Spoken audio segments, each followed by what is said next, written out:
सांगली जिल्ह्यात तासगाव तालुक्यातल्या डोरलीत झाला वयोवृद्धाचा खून। तासगाव तालुक्यातल्या डोरली इथं ज्येष्ठ नागरिक गणपती धोंडीराम शिंदे वय 65 राहणार डोरली फाटा मूळ गाव बलगवडे तालुका तासगाव जिल्हा सांगली यांचा खून झाल्याचं निदर्शनाला आलंय। डोरली गावचे पोलीस पाटील हनुमंत पाटील आणि सरपंच रवींद्र सदाकळे यांनी या घटनेची माहिती तासगाव पोलिसांना दिली।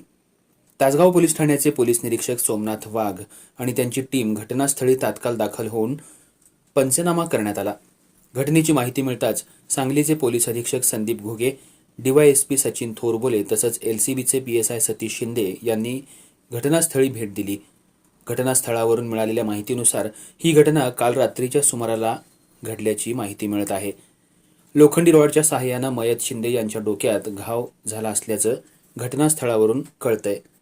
शिंदे यांच्या घरासमोर लावलेली पांढऱ्या कलरची स्विफ्ट कार क्रमांक MH10DG4105 ही घेऊन संशयित पसार झाले आहेत। खून चोरीच्या उद्देशानं झाला की घातपाताच्या हे समजू शकलं नाही। मृतदेह तासगाव ग्रामीण रुग्णालय इथं शवविच्छेदनासाठी पाठवण्यात आला असून या खुनाचा अधिक तपास तासगाव पोलीस करत आहेत। अर्थराज्य न्यूज मराठीसाठी कवठे महांकाळ प्रतिनिधी जगन्नाथ सकट।